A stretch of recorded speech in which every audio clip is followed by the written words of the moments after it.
This is FS2 Further Stats 2 from 2023. The first question is all about regression and stuff, so we just look in the formula book until we find anything that might be helpful. It's asking us for the product moment correlation coefficient, which is R, and it's just given us this one here, which it has just all the stuff right here, right? So we just put it in. Then we find R, nice and easy. The equation then, so we're looking for values A and B, so it goes y equals bx plus A. And we can find those somewhere else in the formula booklet. They're here. Again, we have these two values for B, so we can just use those two from there. So that's all good. And then once we have B, looks like we can get A pretty easily by just using the means, which we also have. So that should also be good. And then we can write out the equation there. It says a child completed the 100-meter race in 20 seconds and then 104 seconds to the 500. Now, we've just worked out this line for a reason, right? Like if we put in the time it took them to do a 100-meter race, which is the variable x, I guess. Put in 20 for that. See what the line says their y time should be. The line says that the time they should complete a 500-meter race should be this. So if we think about this, we've got kind of a line of best fit, and the line is saying we should take 109 seconds to do a 500-meter race. Now, it only took them 104. So the residual is the difference between that 109 and 104, which is about 5.8 or whatever. And it's negative because it's below the line of best fit, below the regression line just there. And what do the residuals show about specifically about the fastest and slowest performers? Those are the people obviously at the start and the end. Well, all the residuals are positive, which means it's predicting them to have, it's underestimating their 500-meter times for all of them, because all of their times are above the line because it's a positive residual. So the line therefore is underestimating their times. It's thinking they're faster than they are, essentially, because of course slower times means faster runners. But just say something about the context, read the question properly, answer about these groups of people, and you should get the mark. Okay, next question, we have two types, red and green. We're doing a confidence interval. Now, confidence intervals, there's lots of good things in the formula book, but there's almost nothing about anything to do with confidence intervals. So you probably just need to memorize. We'll see this a couple of times in this paper. Just memorize a few results about confidence intervals and how to find them. This is the one we use for these because all we have to say here is if we look in the normal distribution table or just use a calculator, you can find that for a 1%, because of course confidence intervals are both ends, right? So for a 1%, we're looking for 0.01. We've got this value here, so that will be our Z value. We know X bar we're doing greens, right? So we know X bar is this, and we know sigma is that. We just type it in, N is 80. We just type it in plus and then type it in minus, and you end up with this confidence interval here. Again, you just need to memorize this result, I guess. Camillo believes that there's a difference in the mean weight. So for this, our null and alternative is the null hypothesis will be that the weight is exactly 10 above. So the greens weigh, the mean of the greens is the mean of the reds plus 10, so they're 10 more than the mean of the reds. The alternative will be that the mean of the greens is more than 10 more than the mean of the reds, because that's what they believe. So cool, that's that done. Now for these kind of tests, for the test between difference of means generally, we need to find this massive thing in the formula book. So we need to use the normal distribution again. Good job, we've already got that. And then we need to find this test statistic by doing all of this stuff here. X bar and Y bar are the things they've given us, the 128, 117. Now, mu X minus mu Y, we need to take that from the null hypothesis. And of course, mu G minus mu R is just 10 if you just rearrange this. So this will just be a minus 10 at the end here. It'll be a positive 10 here, but then minus 10, I guess. And then the sigmas we have just been given, 3.5 and 4. Now, the number of y's we haven't been given. It says the value of n. So that's the only thing that's not going to go in here. So we're going to put all of the stuff that I said in here, the right way around, I guess. And now to reject the null hypothesis, we need to be in the critical region, which means we need to be bigger than the value that we're going to get from the table, which is going to be, of course, from a 5% test. So that's, and it's only one-tailed, so we're going to look for 5%, going to get that Z value there. We want this test statistic to be bigger than that so that we reject the null hypothesis, and we need to find the N that will give us that. So of course, let's maybe just type in some stuff that we can type in. That's just me typing in the stuff that's easy to type. We can square both these safely, I think, because everything in here is positive, so that's kind of okay without messing up this sign. We can times everything by this and divide everything by that, I guess, again, because everything there, I think, is positive, so that's just about okay. Maybe type this in, take away this from both sides. It's all just basic maths now. And then times the n over, divide by this number there, and you end up with this, which is this. We need n to be bigger than that, so we need n to be 74. N has got to be a whole number, right? So 74 will be the smallest value of n. which we'll actually reject. The central limit theorem says that the means are normally distributed as the sample sizes become very large, which I think these sample sizes are probably large enough. So that's where that comes in. Just a bit of further stats 1 knowledge there. And 85 is bigger than 74, so we will be rejecting the null hypothesis, and then say something about the context. So evidence that the mean of the greens is more than 10 larger than the mean of reds. Just always say something. I should have probably even put apples in this. I should have put green apples and red apples in here. Just throw as much context as you can in when you're trying to pick up that last mark. Anyway, question number 3 here. We've got this table here with the sum of the x's and the sum of the x squareds. Now, again, this is about confidence intervals. We don't have a large amount of that information in the textbook, in the formula book, but in the textbook, we do have this idea here, which is the one that we're going to use. I think it's on this page here. And again, this just needs to go in, have me memorized. This is the chi-squared test that we're going to be picking out from the table here. And yeah, I mean, if we're doing a 95% confidence interval test, essentially you want this to be 95. So you can set this equal to 95 divided by 100, and so on. You'll eventually solve that alpha is this. Of course, that's kind of obvious, right? You want to look for the number 0.05 if you're doing a 95%, except you don't, because it's a confidence interval, it's two-tailed. So you end up dividing by 2, which is where this divide by 2 comes from. We're actually going to be looking for 0.025 when we go into the table. But anyway, the bigger problem here is that we need s squared. So this is where the formula book does come much more in handy. S squared can be found via this. Now, this still isn't helpful, actually, because this is not, we don't have any individual data here, so this isn't helpful. You probably need to, and lots of papers have done this in the past, you probably need to go in memorizing this idea to find s squared, because this one allows you to just use these two figures here. Of course, we can find x bar by just doing this number divided by that number, and then we can find s squared by just filling in that information into there, and we can just get s squared there, which we'll then use in this, right? Because now we have the confidence limit. Now, there are actually two confidence limits, right? Obviously the bottom one, the top one. I think it's going to be fairly obvious how to get the top one. This technically is the bottom one, I think, at least in this case it is. But we can find the other one fairly obviously. We'll find the chi-square distribution, which is what this is talking about. N is 9, so n minus 1 is 8. And then as we discussed, alpha over 2 is going to be 0.025. So we're going to look for that, going to look for alpha is the degree of freedom is 8 there. So we'll get this number here. So that's going to go into this denominator. It's going to be this times this over that, which will be this here. And then, of course, to get and that's going to be the lower bound of the confidence interval. And the upper one is just going to be when you find the same chi-squared idea just for 0.975, and you'll get this number here. So you do this times this over this instead, which gives you that. And that will be the upper bound. And so the confidence interval will be this, then that. For the next part, then, we're going to do another test here, I guess. We've got now a second distribution with 11 bottles. The sample variance is that. And we're testing whether there's evidence that the variances are different. So, of course, we write our hypothesis. Null hypothesis, the variances are the same. Alternative hypothesis is that they are different. Now, this one we're going to use an F-test for. This is how we're going to test for differences in variance. Now, of course, according to the null hypothesis, the two variances are the same. So when you do this over that, over this over that, these two things essentially cancel out because the null hypothesis says they're the same. I mean, they just do cancel out, right? So it's actually just going to be s of x squared over s of y squared twiddles the F-test, like I've got here. I think you could do these either way up, but it seems more logical to do it this way up just because A is before B in the alphabet. S of A squared is of course what we found up here, 20.5. They've told us S of B squared is this here, 12.7. Sorry, I was pointing it right at it, couldn't even see it. And then we get out the F table, of course. Oh, I mean, that equals that, so that's our test statistic.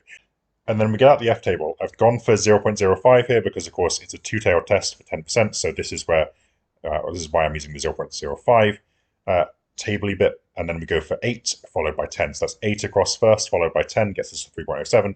Our value is much lower than 3.07, so therefore we are not in the critical region. And we accept H0 or reject H1. And then we write something about the context about the variances not being any different or not any evidence to say so there. Question 4 then. So we have a bunch of different distributions here. And we have a box containing 6 eggs. So if we maybe just call this distribution X. that's going to be a small box is S plus 6 eggs, 6 different eggs. So X is going to be all this. Now that means the expected value of X is just the expected value of all of these added together. And of course, because the expected value of all of these E's is just the same, it's just going to be 60. That's essentially just 6 lots of what that is. E of E is kind of awkward to write, but they kind of made us do it, so that's fine. And we end up with the expected value of this. Now the variance is very similar. We just add all the variances together. It ends up being 6 lots of this variance. The variance is just 3 squared and 1.8 squared. And we end up with this variance here. So that means that our new kind of distribution X, which is a small box and 6x, is going to be this. It's just a normal distribution like that, with our expected value here and our variance here. And now we're just looking for the probability of being less than 387, just type in the calculator and get this answer. And now we have a large box with 12 eggs in it. So we do a very similar thing. We have a large box followed by 12 eggs. And the expected value, of course, is just the expected value of the large, which is 40 plus 12 lots of this. And the variance, very similar, is just this plus 12 lots of that. And we have this as our new y distribution, I guess. And now we want that to be more than twice. We want that to weigh more than twice what we found before. So let's double this here. Now be careful when you double this. When you have a distribution X and you want 2 lots of it, you just double the mean, but you do 2 squared times the variance, and that comes from this formula here. I'm essentially timing the distribution by 2, which essentially does 2 squared lots of the variance for the new thing. So we're going to do 2 squared of this, and just 2 lots of this, which will give us this distribution.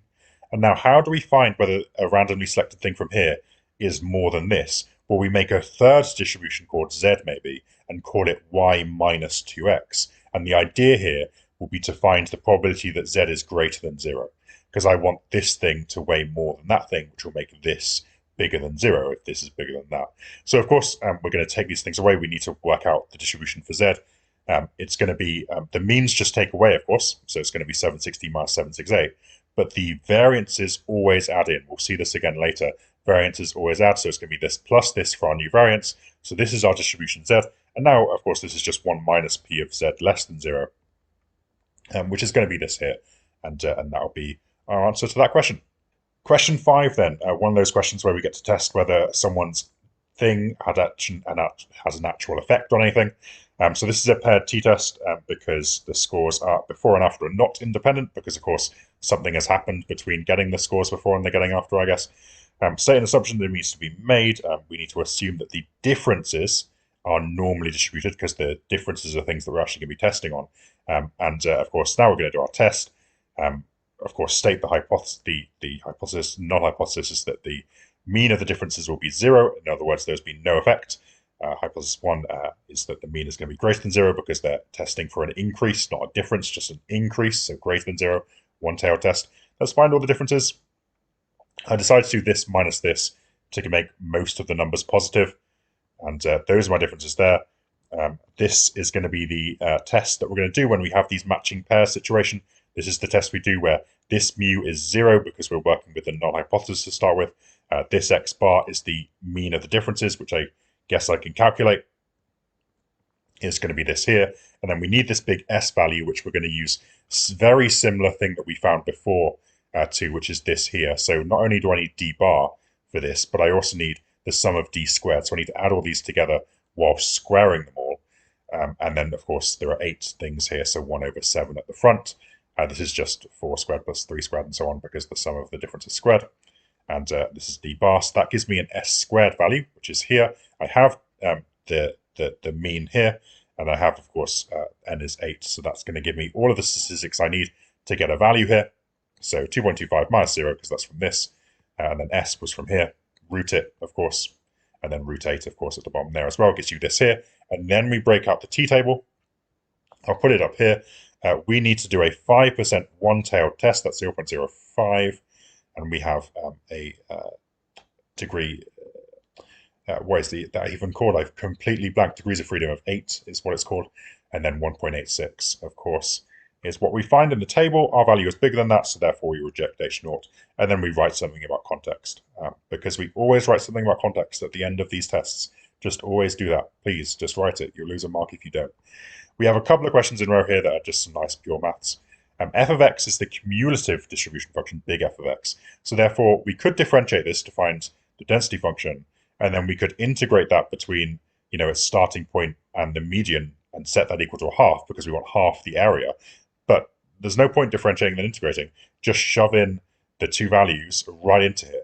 Now, before I do that, it gives me this value here about p of x less than 2 is 2/3. Same idea. Just shove in 2, shove in 0. That should give you 2/3 because this itself is the area function because it's the cumulative distribution function. So if you're given big F of x, you can just shove the value straight in and get your areas out because that's the same as differentiating and then integrating and then putting the values in. It's the same thing, right? So again, we can put the two values in. We get this, which we can maybe simplify our project at the end. This is what I was talking about before. Between 0 and the median, I'll just call it m, is a half. We can maybe do that. The other information we have here, of course, is that if we integrate between 0 and 4, or just put in 0 and 4 straight into here, then we should get the value of 1, because all of the area is underneath 4 and before 0, I guess. So we also get this here. And this is 3 equations with 3 unknowns, k, m, and what's the other one? K, m, and a. So, of course, we can, I think I'll just rearrange this for k, put it in here, and then rearrange this for a to solve for a. Once I had a, I put it in here to solve for k, and then I put both values in here, and that enables me to solve for m after I get a bunch of stuff out. Use a calculator, and now m can't be 5 plus root 13 because that's way beyond the last point on the graph, so 5 minus root 13 is the way to go there. Find the probability density function. Like I said, this is just differentiating this, so I'm just going to differentiate it. 0 differentiates to 0. This differentiates to this differentiates to 0, and then you can put in the a's and the k's that you found before if you'd like to. And then it says, hence deduce the value of the mode. Now, usually you want the modes to be when f dashed, this f dashed, equals 0, because what you're essentially saying is the probability density function looks a bit like this. You want to find the highest point, so when it turns, so when the derivative is 0. Now, the problem with this is this doesn't really work for this, because this is just a negative gradiented line. So its gradient is never 0, and then it's just 0 elsewhere. So we can't really do that method. All we have to do here, though, is just look at the picture of what this actually looks like, which, like I said, is just this, right? And say, well, its highest point is exactly equal 0, so therefore that will be the mode. And yeah, we're done with that question, I guess. Question 7, we have a uniform distribution, so that's just a rectangle between 2 and 10. The area in here is 1, so therefore the distance across is 8. So an eighth times 8 is 1, so that height is an eighth, which means the function, which is just the horizontal line across, is just f of r equals an eighth between 2 and 10. So that'll be that there.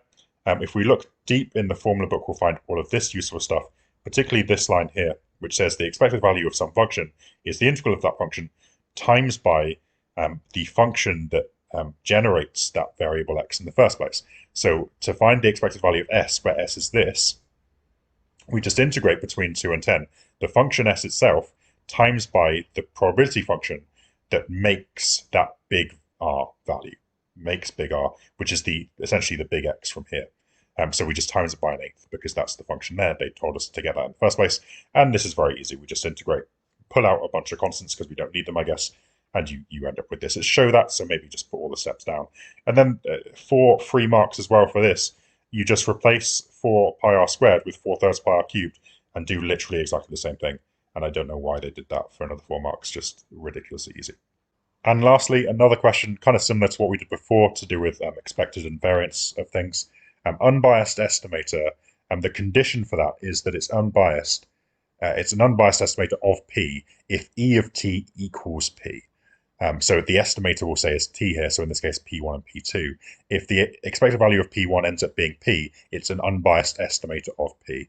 So we need to find out the estimated value of p1. I'm going to ignore these hats because they're annoying to put into PowerPoint. Firstly, going to write p1 like this, going to split it out like this, and that seems pointless for now, but it is going to be clear why I've done that later. The expected value of p1, which of course we're hoping is equal to p itself. You could also write this, by the way, as e of t minus p equals 0. That's also a condition you could use if you wanted to. I hope you can see that's obviously the same thing. Anyway, the e of p1 is this. And now these constants, as we saw earlier in the video, just get pulled out of the expected values. Now, what is the expected value of E1 of these things here? Well, these things are binomially distributed, aren't they? Probability p, large value n. So what each of these y's is just a binomial np. The expected value is just np, and the variance, this is from way back in regular A-level stats, I think, is np into 1 minus p. So we'll use that later, but for now we can use this one. All of these just have expected value np. So we put in np, cancel all the n's, everything adds up, it makes p. And we do the same thing for p2. Get out the expected values, pull the numbers out, they just do that fine. All the expected values just np, cancel the n's, that all equals p, and so we're good too. So those are both unbiased estimators of p. The variance, though, is a bit different, because when we work out the variance of this, we split it out. When we do the variance, this is why it's clear now that this is why I broke this up into these stages and broke this fraction up and put the 2n here, because when this 2n comes out, it has to square. As we saw earlier in the video, the variance of a big X is equal to a squared, the variance of X. So we pull that constant out and square it, pull it out and square it, and then pull out and square it. And also, forgot to mention on this line, you always add variances. Again, we saw that earlier in the video, always add variances. Now we can throw in this np 1 minus p business, cancel a bunch of n's, factorize out if you want, cancel out a bunch of other stuff. You end up with this here. Now, of course, and we could write like that, I guess like this. I don't know why I wrote both lines there. The variance of p2 is that. Which is the better estimator? Well, they're both unbiased, so the better estimator will be the one with the lower variance. If you look at this and this, you'll see that the variance of p2 is just 1/9 the variance of p1, so therefore it's definitely smaller, and so therefore p2 is the better estimator. p3 does this, and it says it needs to be unbiased. So firstly, E of P3 also needs to equal P, and also needs to be a better estimator. So its variance needs to be less than P2's variance. If it's less than P2's variance, it's going to be automatically less than P1's variance, as we just discussed. So firstly, we need to work out the expected value of P3. Again, I'm going to split it in the same way I split the other ones, then do the expected value. I'm going to do this a bit shorter now. We know the thing just gets pulled out like this. And we know E of Y1 is just NP, so we're going to put that in, the ends cancel. You eventually end up with this here just by grouping those 1a and 3 terms at the top there. So that's EP of 3. But if it's unbiased, then we need that to equal to P. We cancel out the P's, and we need this to happen, which you might just want to rewrite. I wrote it like this and just tucked it away. I can already see that this is the first half of a simultaneous equation that I'm going to have to solve. Where I'm going to get the other half from? Well, I'm going to get it from the variance, like we said, needing to be less than the variance of P2. So the variance of this, again, pull these things out, but square them, as we saw in the previous bit. Pull them out and square them. Also, always add them in, although these are adding anyway, so fine. Variance is still given by this, so we put that in here. After a bit of trickery, some cancelling, and some factorizing, we can make that look a bit like this, I think, to make it look a bit like that. And now we need this here to be less than that over there. But of course, p into 1 minus p over n is all positive, so we can cancel that out, and we'll end up with this, I think, having cancelled all that out. And now we can probably just throw in b is 4 plus a into here and put that in there like so. We can also do 1 plus 9 is 10, I guess. That probably should have got done a lot earlier thinking about it, but whatever. Cross multiply because 18 is positive and 4 plus a squared is positive, so that's safe to do. Expand everything out, rearrange, put in a calculator, and you find a is this. Now we're between two values here. We want to find the critical values, the roots, and then because we're positive quadratic less than 0, we want to be in between those two values. Imagine a quadratic, we want to be in between the roots to find when the quadratic's less than 0. So the roots of these, so we want to be in between them. However, a is a positive integer. The only positive integer that lies between these two things is 3. So a is 3, and therefore b is 7. And that will be the answer. Thanks for watching, and I'll see you next time.